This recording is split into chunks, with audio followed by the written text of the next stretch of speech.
de Estudios Superiores de Antropología Social y una psicóloga de la Universidad Veracruzana, Samana Vergara. Qué gusto saludarlos. Hace un momento en los micrófonos de ¿Qué tal, Fernanda?, sacaba yo una de las notas del día a relucir y a comentar. México sigue consolidando una educación de calidad. Absolutamente nadie, ni siquiera el hombre más poderoso del mundo, podrá frenar las inversiones y el progreso del país, aseveró Aurelio Nuño Mayer, titular de la Secretaría de Educación Pública, en clara alusión a Donald Trump, pero sin mencionarlo dijo que si el país es fuerte en educación, no importa qué coyuntura o reto enfrente de afuera, porque tendrá la fortaleza para superarlo. Y luego, porque entiendo, aquí están los expertos, que todavía no tenemos la fortaleza educativa que buscamos. Samana, ¿o estoy equivocada?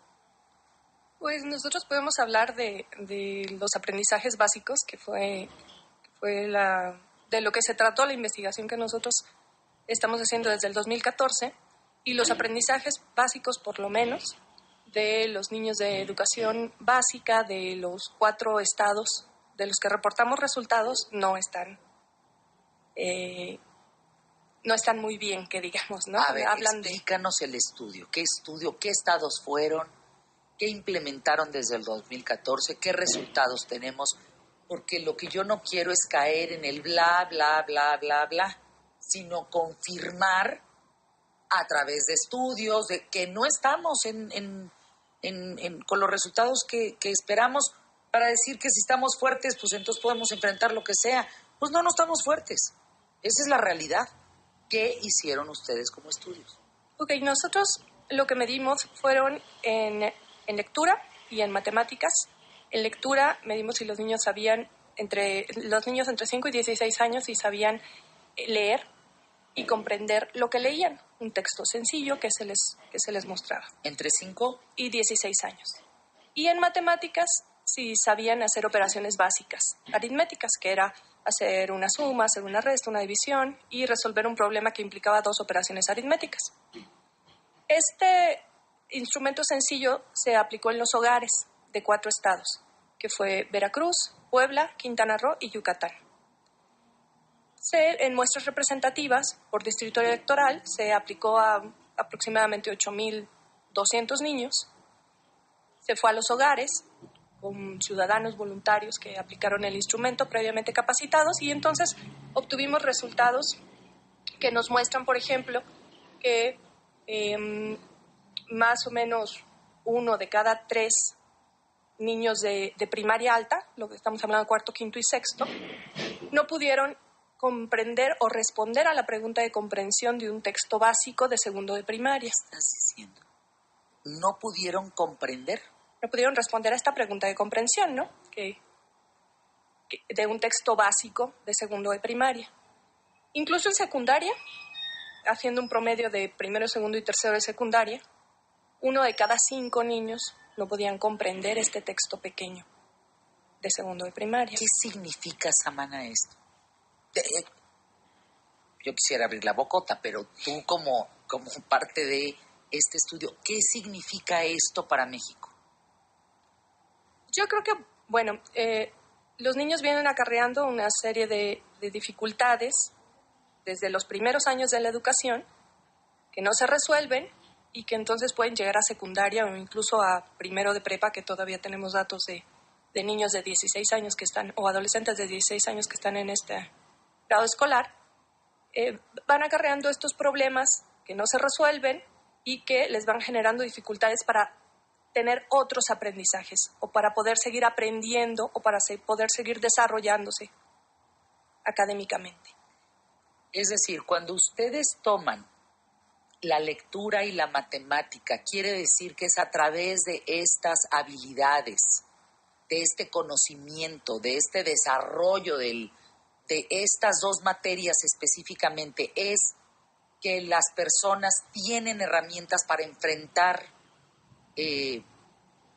las dificultades, los retos de una vida laboral, de una vida escolar, de una vida, ¿es la lectura y la matemática lo que te conforman o te forman como ser humano? Sí, digamos, en toda la teoría del aprendizaje es muy importante entender que la educación, y por eso es tan importante, digamos, la idea, y todos tenemos una idea fuerte de decir y que queremos realmente tener una mejor educación, porque la educación es la llave que tenemos para construir un mejor presente y un mejor futuro, ¿no? Nosotros en educación hay dos grandes temas, digamos, ¿no? Cuando nosotros estamos hablando de educación, por un lado, todo el tema que se insiste con el tema de la instrucción, ¿no? O sea, es saber realmente. Nosotros esperamos con papás que nuestros niños vayan a la escuela y que aprendan a leer, que aprendan a sumar, que aprendan ciencias naturales, que aprendan el método científico. Eso es lo que nosotros esperamos con papás. Y también que aprendan a ser buenos ciudadanos, ¿no? O sea, que aprendan realmente a respetar al prójimo, a no discriminar, a entender de que México es un país rico, es un país multicultural, es un país... son muchos países en México, digamos, ¿no? Y que necesitamos respeto, necesitamos crecer y creer en nosotros mismos para poder desarrollarnos. Lo que justamente entregan las matemáticas básicas y entregan la lectura son esas capacidades mínimas que nosotros estamos esperando para que los niños puedan seguir, por un lado, en la trayectoria escolar, o sea, niños de cuarto primaria o de quinto primaria que empiezan a ver fracciones, por ejemplo, pues si no saben sumar, si no saben restar, pues van a tener problemas para las fracciones, y cuando lleguen a los 15 años y les apliquen PISA, pues va a resultar lo que nos resulta en la prueba PISA, que es que un porcentaje más del 50% están en el nivel 1 y 2, ¿no? O sea, quiere decir que no pueden seguir, si quieren entrar a la universidad, pues no van a poder entrar a la universidad porque no tienen las herramientas básicas de aprendizaje. Pero también eso tiene un reflejo en la vida cotidiana. O sea, las matemáticas, y por eso son tan importantes, no solo nos ayudan a que nos den bien el vuelto, el cambio cuando uno va a comprar, o esos típicos ejemplos que se hacen, Claro. que además pasa, ¿no? Uno tiene que estar ahí siendo un buen ciudadano cada vez que uno le da mal el vuelto y decir, bueno, no, sabes que te equivocaste, me estás cobrando de menos, etcétera. Sino también que las matemáticas ayudan a resolver problemas lógicos y problemas de la vida cotidiana. ¿Es una estructura mental? Claro, O sea, te genera justamente ayuda a que ciertas conexiones se realicen para que uno pueda realizar mejor o resolver mejor ciertas actividades, ciertas actitudes, enfrentarse mejor a los problemas. Por eso que hoy día las matemáticas también, en otros países donde han mejorado mucho esto y también en varias partes en México, se intenta meter el tema de los problemas, o sea, de resolver las matemáticas en torno a problemas, porque eso realmente cuando se activa el tema de las matemáticas. Nosotros, ¿qué hicimos en la Universidad Veracruzana y el CIESAS? Nos hicimos una pregunta muy, digamos, aparentemente simple. Es decir, bueno, si el 50%, si el 60% de los niños están en los niveles más bajos de Planea, de Enlace, de PISA, etcétera, bueno, el 60% es la mayoría, pues. ¿Qué pasa con esos niños? Y si pueden o no pueden llegar a niveles más básicos todavía. Si saben leer, si pueden comprender una pregunta de segundo primaria, y si saben hacer operaciones matemáticas fáciles, simples, ¿no? Sumar, restar, multiplicar, como decía Samana, ¿no? Y lo que hicimos fue, para no hacerlo a juego en cubero, y si desarrollamos instrumentos de medición validados y confiables, fuimos a los hogares a preguntar, no solo a las escuelas, sino a los hogares, y encontramos con noticias desalentadoras, ¿no? Con buenas y con malas noticias. ¿Las buenas? Las buenas noticias es que tenemos una cobertura alta educativa.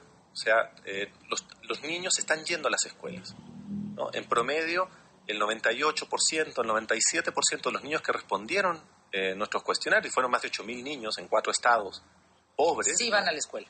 Cuando les preguntamos, van a la escuela. Nosotros no somos Prospera, ni somos Oportunidades, ¿no? Digamos, éramos una institución independiente. Eso es una muy buena noticia, porque eso quiere decir que también, y eso lo vemos cotidianamente, los papás, los maestros, los mismos niños están interesados en aprender, ¿no? Quieren aprender, no es que no quieran aprender. La mala noticia es que encontramos varias malas noticias, digamos. Una primera noticia mala es que los niños están saliendo de la escuela sin aprender realmente lo básico, ¿no? Eso lo dice Planea, lo dice Enlace, pero también lo hicimos nosotros. O sea, sale en promedio, como decía la doctora Samana, en promedio 1 de cada 3 niños en sexto primaria tiene dificultades para resolver divisiones, por ejemplo, ¿no? Entonces, claro, cuando esté viendo fracciones o cuando pase al álgebra... ya no va a poder brincar. No va a poder hacer ya no va a poder seguir adelante. Y así, inclusive con restas, ¿no? Hay el 20% de niños en los últimos años de primaria no puede restar, se le complica la resta, ¿no? Vamos a ir a una pausa, regresamos con Felipe Evia, con Samana Vergara, pero sí queda esta primera parte en una reflexión de algo que es real. Los niños en México no están teniendo las herramientas necesarias para enfrentar lo que llamaríamos una educación básica.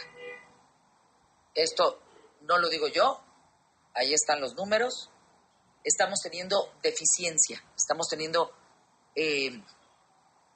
hay un hueco que valdría la pena saber cuántas generaciones o cuántos años costaría enderezar ese rumbo. Porque justo en relación a esta declaración que hace el secretario de Educación Pública, decir, estamos bien y tenemos herramientas para entonces confrontar a alguien como este del país vecino, no lo tenemos. Entonces, ¿cuánto tiempo nos va a tardar tenerlo para saber dónde estamos parados? Pausa, volvemos. Continuamos en ¿Qué tal, Fernanda? Recientemente la Cámara de Diputados otorgó un reconocimiento a una investigación hecha por el doctor Felipe Evia del Centro de Investigaciones de Estudios Superiores en Antropología Social, el CIESAS Golfo, y la psicóloga Samana Vergara López de la Universidad Veracruzana. Es este el proyecto del que estamos hablando, con ellos aquí en vivo en el programa ¿Qué tal, Fernanda? Este proyecto que se basa en el aprovechamiento escolar de alumnos entre 5 a 16 años. El tema fue la reforma educativa, si está dando resultados, construcción de línea base para una evaluación independiente de aprendizajes y factores asociados al logro educativo. ¿Se está o no llegando a ese objetivo? En los resultados que nos presentan Felipe Evia y Samantha Vergara sobre este estudio, vemos que hay una deficiencia muy importante entre los niños de 5 a 16 años en el tema de matemáticas y lectura, que eso es muy delicado. La pregunta aquí cabría, ¿es la calidad del alumno que da esos resultados o es la calidad del maestro que da esos resultados, Felipe? Pues, digamos, toda la investigación educativa, incluyendo la nuestra, pero en general todo lo que hemos acumulado en investigación científica, pues coincide en que la educación es una situación multifactorial. Son muchísimos factores los que están influyendo en los logros educativos, ¿no? Generalmente los que se han asociado históricamente tienen que ver con el nivel socioeconómico, ¿no? O sea, niños que están en ambientes socioeconómicos más deprimidos tienden a tener peor resultado educativo porque tienen peor alimentación, porque tienen peor estimulación, porque tienen más dificultad en encontrar libros, etc., ¿no? Pero no son los únicos factores. Otras investigaciones han analizado el rol de la práctica docente, ¿no? O sea, por ejemplo, aquellos, aún controlando el tema educativo, o sea, hay escuelas que tienen factores muy deprimentes de pobreza, pero que aún así sus alumnos salen bien. Y eso tiene que ver mucho el docente, ¿no? Y hay otros factores, y yo creo que donde hay menos investigación comparada, y es una de las cosas que a nosotros nos interesa mucho, y es uno de los hallazgos de la investigación, es que son justamente un montón de factores asociados a los propios niños, y a sus factores de salud mental y de discapacidad. Samana la doctora, si nos puedes dar algunos datos, sería muy, muy importante como entender esta parte.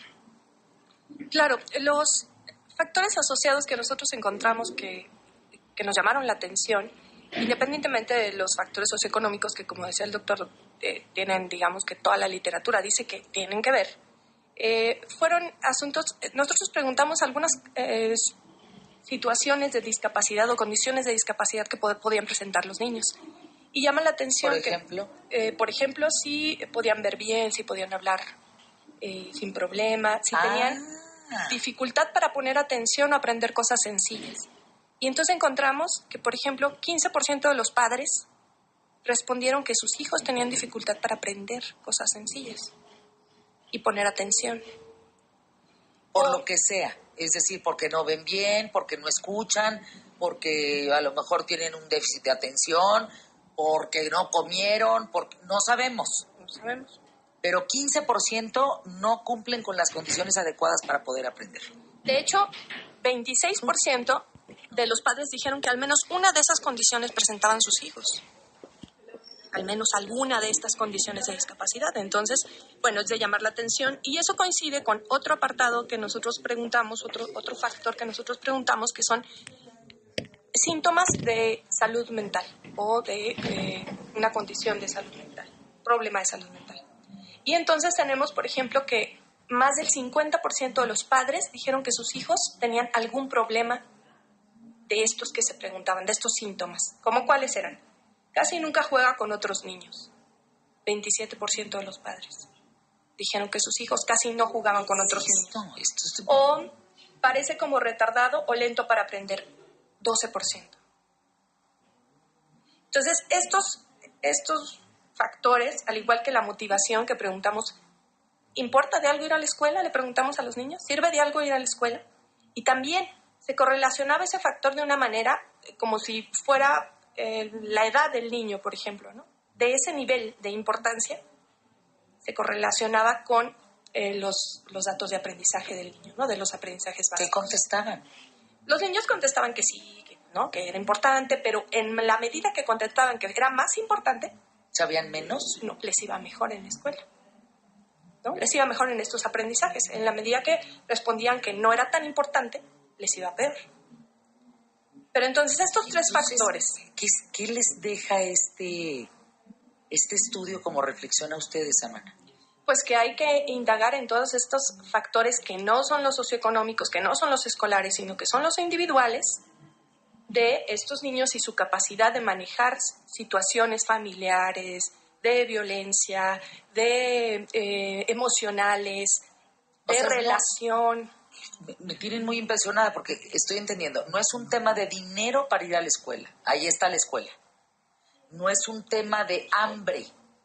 Digamos, no es solo un tema de dinero, ni es solo un tema de que desayunen bien o desayunen mal. Todo eso está influyendo. Es además de que tienen poco dinero. Pero el poco resultado acceso, es que no están aprendiendo. O que ni siquiera lo mínimo.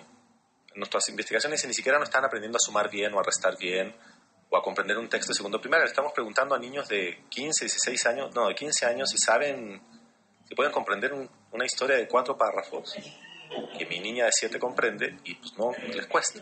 Y esto también nos está diciendo que hay todos estos factores asociados de salud mental tienen evidentemente que ver con el contexto. Nosotros, recuerden, estamos haciendo esta investigación en Puebla, en Veracruz, en Yucatán y en Quintana Roo, que son los estados del sureste mexicano, que es además la parte más pobre de México. Entonces también tiene esto relación, pero no solo con pobreza, o sea, no es algo que se solucione exclusivamente con dinero, ese es el tema, sino que son problemas de sociabilidad, son problemas de ver cómo nos relacionamos como comunidad.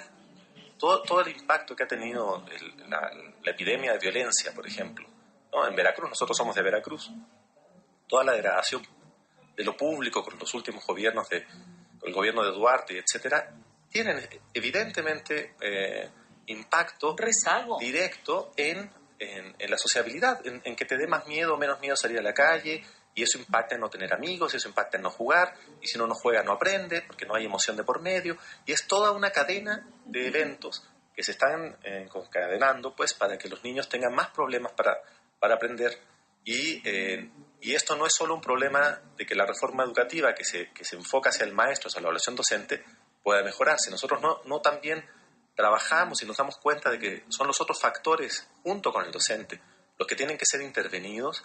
Va a ser muy difícil, si no imposible, modificar estas tendencias en el corto plazo. La reforma educativa que buscará, para no herir susceptibilidades, ¿no? Fortalecer el derecho de los mexicanos a recibir educación de calidad. Aquella que se presentó formalmente por el presidente Enrique Peña Nieto el 10 de diciembre del 2012, aprobada por la Cámara de Diputados, 10 días después por el Senado, en fin, en febrero del 2013 fue declarada constitucional por el Poder Legislativo Federal, promulgada en el 2013 febrero y publicada en el Diario Oficial de la Federación. Y luego, es decir, esta reforma está estructurada para buscar un mejoramiento constante, el máximo logro educativo de los estudiantes, garantizar los materiales, etcétera, etcétera. ¿Está logrando su objetivo? Pues nosotros creemos, digamos, pensando bien, nosotros creemos que la reforma es incompleta, ¿no? Y creemos que el diagnóstico fue correcto, pero fue incompleto. ¿Cuál es el principal problema que tiene la reforma? En nuestro punto de vista es que no está centrada, realmente el foco no se ha puesto en el tema de los aprendizajes, ¿no? Sino que el foco se ha puesto en el tema de los insumos necesarios para los aprendizajes. Y no todos los insumos, sino justamente un insumo que tiene que ver con el maestro. Que era necesario, que es imprescindible tener buenos maestros, pues no hay duda, no hay reforma educativa en el mundo que se sostenga, pero para que los maestros estén comprometidos tenemos que preguntarle a los maestros lo que les gusta, lo que saben, lo que quieren hacer. Y los maestros, la enorme mayoría, lo que quiere hacer es enseñar. Y enseñar en libertad, enseñar en autonomía, enseñar a los mexicanos, son sus hijos, pues, ¿no? O sea, los maestros no vienen de Marte, ni vienen de otro país, son ejemplo y producto de nuestra historia. Esa parte yo creo que el centrar eso y el centrar como única política, como principal política educativa, la evaluación docente, claramente es insuficiente. Los problemas no están ahí, no están en evaluar más, los problemas están en cómo logramos enamorar a los padres de familia, a los estudiantes, a los maestros de que realmente lo que necesitamos es aprender más, es entender de que los aprendizajes son la base del tema de la educación y que los aprendizajes también tienen que ver con aprender matemáticas, con aprender lectura, pero con aprender a ser ciudadanos, con aprender a respetar al otro, con aprender a no golpearse a la primera. O sea, es todo un tema muy complejo y que requiere realmente... Las reformas en otros países no se hacen en 2 meses o en 3 meses con la consulta de 4 personas y 5 foros y vámonos, ¿no? Las consultas en otros países, las reformas duran 6 años, 8 años, 10 años para que realmente lleguen a puerto y generen la legitimidad necesaria, cosa que tampoco hubo aquí. Que tampoco, además. Vamos a una pausa, regresamos. ¿Cuánto tiempo para ponernos en orden? Si tú dijeras, no, bueno, los dos abrieron los ojos como búhos, Samana y Felipe, así de... Ahí viene la pregunta, ¿verdad, Fer? Sí. ¿Cuánto tiempo? Si nos pusiéramos hoy en orden, realmente de fondo, ¿en cuánto tiempo enderezamos educativamente a México? Digamos, si nos ponemos realmente, ¿qué han hecho otros países que lo han hecho? ¿Qué han hecho Singapur? ¿Qué ha hecho Corea del Sur? Que son 2 países, 2 ejemplos mundiales que han hecho esto, que venían de situaciones de pobreza similares a las nuestras. En primer lugar, realmente crear que el tema de la educación es un tema de nación, ni siquiera es un tema de Estado, ni siquiera es un tema de gobierno, es un tema de la nación. La nación tiene que estar de acuerdo en que esto realmente tiene que llevarse a cabo. Y en segundo lugar, poner claramente las prioridades adelante. Y las prioridades adelante es que los niños, todos los niños, aprendan lo mínimo que necesitan para poder desarrollarse en el futuro dentro y fuera de la escuela. ¿Qué es lo que dice, por ejemplo, algunas investigaciones que utilizan PISA? Es que para empatar el promedio de la PISA en este minuto necesitaríamos 100 años, 50 años, 70 años. De ese nivel es el asunto. En otros países lo han hecho en 2 generaciones. Singapur, Corea del Sur han sacado en 2 generaciones. Corea del Sur desde los 70 se cambió el sistema y dijeron, bueno, ahora la educación va a ser la prioridad nacional. Eso se vio reflejado en el presupuesto, se vio reflejado en la política pública, se vio reflejado en que todos nos pusimos de acuerdo en que realmente poner no a la escuela al centro, al aprendizaje en el centro. Y eso tuvo consecuencias positivas. Vamos a una pausa, regresamos aquí en ¿Qué tal, Fernanda?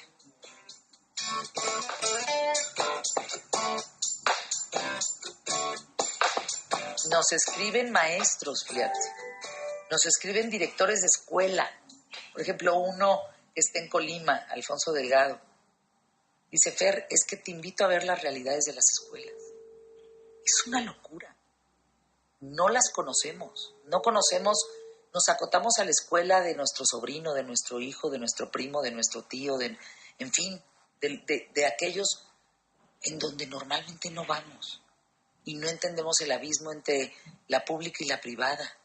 No entendemos el abismo. Y no entendemos la avidez de tantos alumnos de querer ser buenos alumnos, pero a veces, pues si falta el maestro, si no llega y no da clases, es decir, si no llega, no da clases, pues ¿cómo le hacemos para aprender? Es un tema de sindicato, es un tema anquilosado de un México corrupto. En buena parte, Pero, digamos, de nuevo, el diagnóstico es que para que funcione la educación todos tenemos que estar alineados al tema del aprender, ¿no? Si una parte no está alineada a ese tema, pues se cae. Digamos, dificulta todo, es como cuando uno rema, ¿no? Que si uno no está remando, rema para el otro lado, pues el barco o la lancha no avanza. En el caso específico de las escuelas y magisterial, etcétera, pues sin duda que hay problemas con respecto a la formación inicial, por ejemplo, todos lo sabemos, ¿no? O sea, que muchos maestros están dando clases hoy día que se formaron en un modelo pedagógico diferente y que no reciben la capacitación necesaria para transformar ese modelo. Pero también tiene que ver con un asunto de la currícula, ¿no? O sea, nosotros, con todo este asunto, lo que tenemos que estar discutiendo hoy día con más ahínco, que es el nuevo modelo educativo, fueron 2 meses de discusión en vacaciones, donde los papás estaban preocupados de a ver cuánto iba a salir la cuota escolar, porque eso era realmente la preocupación de los papás. Los maestros estaban preocupados si tenían que, cómo iba a ser el calendario, si de 180 o 200 días, y el modelo educativo no se discutió con lo necesario. ¿Qué es lo que nosotros vemos con maestros en Veracruz, en Puebla, en Tabasco? Maestros de quinto, sexto, primaria que dicen, mira, el problema es que yo sé que de 10 alumnos, y esos datos lo confirman, 3 o 4, pues nomás los tengo que pasar. Yo ya no le puedo dar clases, si me obligan a mí a pasar la currícula y todo lo que tengo que pasar en cuarto primaria, en quinto primaria, eso se lo tengo que dar a los 6 que quedan, porque los otros 4, con la pena, pero ya vienen de atrás mal, yo ya no puedo hacer nada por ellos, solo pasarlos, porque me obligan a pasarlos. Eso es lo que dicen los maestros, ¿no? Entonces realmente ahí tenemos un problema importante con respecto a tener que obligar, digamos, no que obligar, que pensar en que los aprendizajes y cómo logramos de que los aprendizajes estén en el centro es el desafío. Para despedirnos, Samana, Felipe, ¿cuántos estudiantes en México, de un 100%, logran niveles de competencia, de excelencia a nivel mundial? Pues, digamos, los únicos datos comparables que tienen comparabilidad entre países hoy por hoy son los que entrega PISA. Uh-huh. Y PISA muestra que es realmente bajísimo. Los niveles que llegan a los niveles más altos de mexicanos son realmente marginales, casi en el margen de error, ¿no? O sea, estamos hablando de menos del 2%, del 3% de niños, de jóvenes de 15 años que deberían estar llegando a los niveles máximos, cuando otros países de desarrollo similar, o sea, de PIB per cápita similar, estoy pensando en Polonia, por ejemplo, llegan muchísimos más niños o jóvenes a esos niveles. Esos van a ser los futuros científicos de mañana. O sea, nosotros los que vamos a estar doctorando en la UNAM, o doctorando en CIESAS o en el CIDE, o los que van a ir para afuera a Harvard o a Stanford o al MIT, etcétera, van a tener que competir contra 10 japoneses, contra 15 indios, contra 17 de Singapur y contra un mexicano por esa misma plaza. Porque no estamos realmente generando tampoco una educación para el tema alto, digamos, para el tema de los máximos puntajes, ni pública ni privada, de excelencia, ¿no?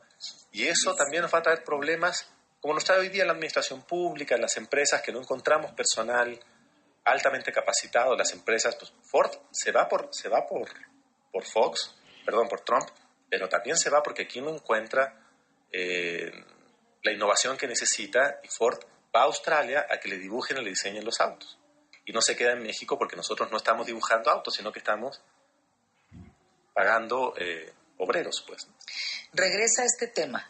Esto, Samana, Felipe, tenemos 15 segundos, pero esto me parece, esto de Ford que acabas de tocar, ya una vez pasado el tema de la educación, ¿cómo podemos plantear la repercusión que tiene nuestro país de esto?